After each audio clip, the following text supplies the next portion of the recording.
Salam, haleluya. Hari ini kita akan mendengarkan firman Tuhan yang pasti akan memberkati kita, saudara, membuat kita semakin hari semakin luar biasa. Sebelum mendengarkan firman Tuhan, kita akan berdoa. Terima kasih Tuhan untuk hari yang indah ini, untuk sukacita, damai, sejahtera, berkat Tuhan berkelimpahan, untuk darah yang tercurah, untuk kasih Tuhan, untuk kesempatan boleh ada sampai hari ini. Sebelum kami mendengarkan firman-Mu, Tuhan, urapi kami dengan kuasa-Mu, berikan damai sejahtera, berikan sukacita, berikan kasih-Mu yang luar biasa. Semua yang bukan dari Tuhan, kami patahkan dalam nama Tuhan Yesus, dalam nama Tuhan Yesus. Jadikan hari ini hari berkat, hari kemenangan, bahkan lebih dari sekedar kemenangan. Dalam nama Tuhan Yesus, haleluya, amin. Kita akan membahas tentang kebangkitan Tuhan. Kebangkitan yang luar biasa setelah beberapa saat yang lalu, Yesus mati di kayu salib. Apa yang akan dilakukannya, apa yang dikatakannya, menjadi berkat bagi kita, saudara. Dan kita akan melihat beberapa hal yang indah, yang luar biasa. Kita akan membaca Markus 16, ayat yang ke-1 sampai ayat yang ke-2, saudara. Kebangkitan Yesus. Setelah lewat hari Sabat, Maria Magdalena dan Maria ibu Yakobus, serta Salome membeli rempah-rempah untuk pergi ke kubur dan meminyaki Yesus.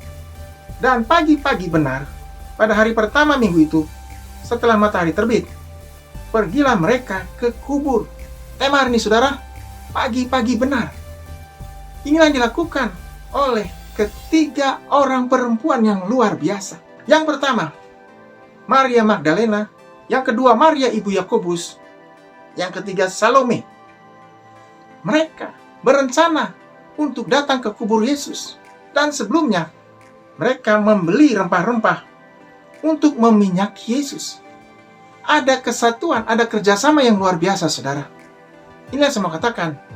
Di hari yang indah ini, hari kebangkitan Tuhan, ada kerjasama yang luar biasa dari anak-anak Tuhan. Dari orang percaya yang mau menyenangkan hatinya, yang mau hidup di dalam Tuhan. Tuhan ingatkan kita untuk bekerja sama. Kalau kita bisa bekerja sama, meninggikan namanya, di situ Tuhan akan mencurahkan berkat-Nya. Firman Tuhan berkata, 2-3 orang berkumpul, bersehati memanggil nama Tuhan. Tuhan hadir. Dan kalau Tuhan hadir, Tuhan akan melakukan perkara-perkara yang besar, yang gagah perkasa. Hari ini kita lihat, Maria Magdalena dan Maria ibu Yakobus beserta dengan Salome bekerja sama untuk membeli rempah-rempah dan meminyaki Yesus di kuburnya. Sebuah tindakan yang luar biasa, saudara. Persembahan yang luar biasa. Yang kedua, di hari kebangkitannya ada persembahan yang luar biasa. Pertanyaannya, apa yang sudah kita berikan kepada Tuhan, saudara? Apa yang sudah kita nyatakan kepada Tuhan hari ini? Apakah kita cuma mau merayakannya? Cuma mau datang beribadah, mengingat pengorbanannya, dan tidak memberikan sesuatu? Tuhan ingin setiap kita memberikan yang terbaik, memberikan persembahan yang terbaik. Apapun yang saudara berikan, itu menyenangkan hati Tuhan. Asal keluar dari hati yang jujur, hati yang tulus, hati yang mengasihinya. Persembahan ketiga perempuan ini menyenangkan Tuhan. Yang ketiga, keberanian. Ketiga perempuan ini pergi pagi-pagi sekali. Pagi-pagi mereka berjalan menuju kubur Yesus. Sebuah keberanian yang luar biasa, saudara. Pertanyaannya, apakah kita berani mengikut Tuhan? Apakah kita punya keberanian untuk bersaksi? Apakah kita punya keberanian untuk menyatakan kuasa Tuhan di tengah dunia ini? Apakah kita punya keberanian untuk melayani Tuhan? Untuk menjadi berkat bagi banyak orang? Dan Tuhan ingin setiap anak Tuhan, setiap orang percaya punya keberanian. Keberanian untuk mengikut Tuhan. Untuk ikut Tuhan, untuk bersaksi, untuk melayani, dan untuk memberikan yang terbaik. Hanya orang-orang yang berani yang akan melihat Tuhan, saudara. Hanya orang-orang yang punya sikap hati yang berani yang akan melihat kemuliaan Tuhan. Kita lihat di sini, Maria Magdalena dan Salome punya keberanian yang luar biasa. Dan apa yang terjadi, saudara? Karena keberanian mereka, karena hati mereka, mereka sampai di depan kubur Yesus. Dan apa yang terjadi? Luar biasa. Mereka melihat kemuliaan Tuhan. Apa yang mereka lihat? Kubur itu, batu yang ada di depan kubur itu yang menutupinya, sekarang bergeser. Sekarang kubur itu terbuka. Mereka tidak bisa bayangkan bagaimana batu yang besar itu, batu yang berat itu, yang kokoh itu, bergeser. Mereka bertanya-tanya, siapa yang sudah menggesernya? Adakah orang sebelum mereka yang menggeser batu itu? Atau mungkin prajurit-prajurit Roma yang tiba-tiba datang dan menggeser batu itu? Sebuah pemandangan yang luar biasa, saudara. Yang keempat, mereka bukannya pergi karena melihat batu yang besar itu bergeser. Mereka bukannya takut, tapi mereka justru masuk ke dalam kubur itu. Ini yang saya mau katakan, saudara, orang yang berani bukan sekedar berani, tapi bisa mengatasi ketakutan. Orang itu akan melihat kemuliaan Tuhan. Orang itu akan melihat kebesaran Tuhan. Orang itu akan melihat mujizat Tuhan. Orang itu akan melihat anugerah Tuhan. Ketiga perempuan ini masuk, walaupun dengan sangat hati-hati. Mereka penasaran, ingin tahu apakah mayat Yesus masih ada di dalam situ. Masih ada. Mereka ingin segera membasuhnya dengan minyak yang mereka bawa, dengan rempah-rempah. Sebuah tindakan yang begitu hebat, saudara. Tidak bisa dibayangkan pagi-pagi ada 3 orang perempuan begitu berani masuk ke dalam kubur yang terbuka. Mereka tidak takut sama sekali. Mereka tidak sungkan sama sekali. Yang kelima, ketika mereka masuk ke sana, mereka melihat ada orang dengan jubah putih, seorang muda, bersinar, berkilauan, menyapa mereka. Dan menyapanya dengan begitu luar biasa.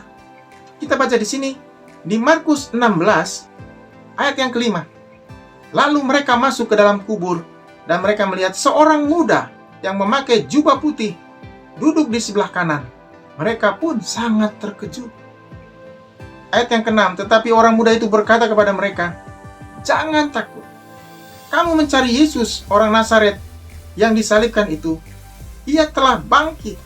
Ia tidak ada di sini. Lihat, inilah tempat mereka membaringkan dia. Kata pertama yang keluar dari orang muda yang memakai jubah putih yang berkilauan itu, jangan takut. Itu artinya, mereka diberikan kekuatan oleh Tuhan. Mereka mendapatkan jaminan bahwa mereka akan selamat. Mereka tidak akan kena bahaya. Mereka akan melihat kemuliaan Tuhan yang luar biasa. Luar biasa, saudara. Sambutan di dalam kubur itu, sambutan yang begitu hebat, begitu luar biasa. Karena mereka disambut oleh seorang muda, malaikat Tuhan menyapanya. Inilah saya mau katakan, mereka melihat kemuliaan Tuhan yang luar biasa. Mereka melihat malaikat Tuhan. Saudara bisa bayangkan di pagi hari, di dalam kubur itu, kubur yang gelap, tapi ada cahaya yang bersinar, cahaya yang begitu luar biasa. Malaikat Tuhan menampakkan diri di hadapan mereka dan berkata dengan ramah kepada mereka, saudara. Apa kata-kata malaikat ini? Yang kedua luar biasa. Jangan takut, kamu mencari Yesus orang Nazaret. Yang kedua, kamu mencari Yesus orang Nazaret yang disalibkan itu. Yang ketiga, ia telah bangkit. Ia tidak ada di sini. Lihat, inilah tempat mereka membaringkan dia. Yang keempat, ia tidak ada di sini. Jadi, ketiga perempuan ini menjadi saksi dari kebangkitan Yesus. Orang pertama yang menjadi saksi kebangkitan Yesus adalah ketiga perempuan ini, saudara. Mungkin saudara bertanya, kenapa hanya 3 orang perempuan ini, kemana murid-muridnya? Inilah saya mau katakan, Tuhan memakai perempuan untuk menyaksikan kebangkitannya. Tuhan tahu hati mereka, karena mereka tidak goyah, mereka tidak takut. Mereka penuh dengan keberanian, mereka penuh dengan hati untuk mempersembahkan yang terbaik. Jadi di akhir zaman ini Tuhan akan banyak pakai perempuan-perempuan muda, perempuan-perempuan tua, perempuan-perempuan yang punya hati, yang berani, yang mau melayani, yang mengasihi Tuhan, yang mencintai Tuhan. Tuhan memakai mereka dengan luar biasa. Dimanapun mereka berada, di dunia marketplace, di dunia bisnis, di dunia pekerjaan, di dunia politik, di dunia pelayanan, Tuhan memakai para perempuan dengan luar biasa. Kita akan melihat perempuan-perempuan yang dipakai Tuhan berdiri menyaksikan kebangkitan Tuhan, menyaksikan kasih Tuhan kepada dunia. Luar biasa saudara, apa yang terjadi pada hari kebangkitan menunjukkan bahwa Tuhan mengasihi umatnya. Tuhan memberikan kasih-Nya dan menyatakan kuasa-Nya kepada orang percaya. Dan Tuhan mengasihi, Tuhan memberikan kuasa-Nya kepada ketiga perempuan ini. Bahkan selanjutnya dikatakan di sini saudara, di Markus 16 ayat yang ke-7, perintah Tuhan kepada mereka. Tetapi sekarang pergilah, katakanlah kepada murid-muridnya dan kepada Petrus, ia mendahului kamu ke Galilea. Di sana kamu akan melihat dia, seperti yang sudah dikatakannya kepada kamu. Garis bawahi kalimat yang luar biasa ini saudara, di Markus 16 ayat yang ke-7, seperti yang sudah dikatakannya kepada kamu. Tuhan memberikan tugas, Tuhan memberikan arahannya, Tuhan memberikan perintahnya kepada ketiga perempuan ini, supaya mereka pergi dan memberitakan kepada murid-muridnya, kepada Petrus. Ia mendahului kamu ke Galilea. Yesus mendahului kamu ke Galilea. Di sana kamu akan melihat dia, seperti yang sudah dikatakannya kepada kamu. Inilah saat di mana Tuhan akan bertemu dengan murid-muridnya. Dan tempatnya sudah dikasih tahu, saudara. Tempatnya di Galilea. Itulah pertemuan pertama Yesus dengan murid-muridnya. Tanpa ketiga perempuan ini, murid-murid dan Petrus tidak akan tahu kebangkitan Tuhan. Tidak akan tahu rencana Tuhan. Tidak akan tahu kemana Tuhan akan melangkah. Tuhan akan bertemu dengan mereka. Di mana mereka akan bertemu dengan Tuhan, saudara. Jadi, ketiga perempuan ini bukan hanya menjadi saksi, tapi menjadi alat Tuhan untuk mempertemukannya dengan murid-muridnya dan semua orang yang dikasihi. Luar biasa, saudara.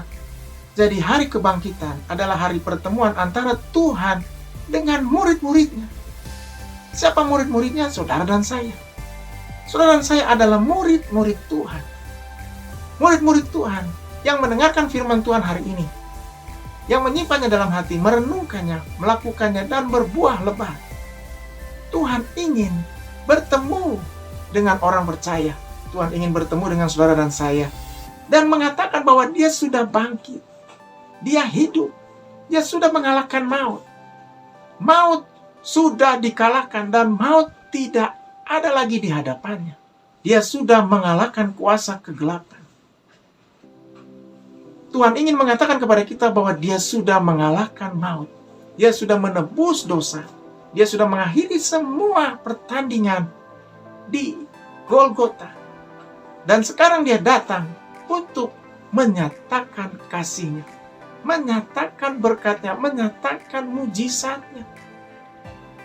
Tuhan yang kita sembah, Tuhan yang luar biasa. Dia menggenapi janji-Nya. Janjinya kepada murid-murid untuk bertemu di Galilea setelah kebangkitannya digenapi, saudara. Tuhan ingat janjinya dan Tuhan menggenapinya. Berita yang indah hari ini di hari kebangkitan, Tuhan ingat janjinya kepada saudara dan saya. Janji untuk memberkati, menyertai, janji untuk memelihara, bahkan janji untuk datang untuk kali yang kedua menjemput saudara dan saya masuk kepada kemuliaan kerajaan sorga, mendapatkan hidup yang kekal. Hari ini Tuhan ingin kita percaya akan janjinya. Sekalipun saat ini kita dalam keadaan yang susah, dalam keadaan yang berat, janji Tuhan digenapi kepada kita. Kepada orang percaya, orang-orang yang taat, orang-orang yang setia, orang-orang yang merindukan kedatangannya. Haleluya. Mari kita berdoa. Terima kasih Tuhan untuk hari yang indah ini, untuk hari kebangkitan Tuhan. Di hari yang indah ini, kasih Tuhan dinyatakan, kuasa Tuhan dinyatakan, janji Tuhan dinyatakan. Biar melalui kebangkitan Tuhan, kami semua diberkati, kami semua merasakan damai, sejahtera, sukacita, merasakan kemenangan-kemenangan yang besar, kemenangan yang luar biasa, kemenangan atas maut, kemenangan atas kutuk, kemenangan atas sakit penyakit, kemenangan atas pergumulan berat, kemenangan atas apapun di tengah dunia ini. Hari ini, hari berkat Tuhan, hari kuasa Tuhan, hari anugerah Tuhan yang luar biasa. Di dalam nama Tuhan Yesus. Haleluya. Amin. Selamat Paskah. Tetap semangat, tetap kuat. Tuhan Yesus memberkati kita. Haleluya.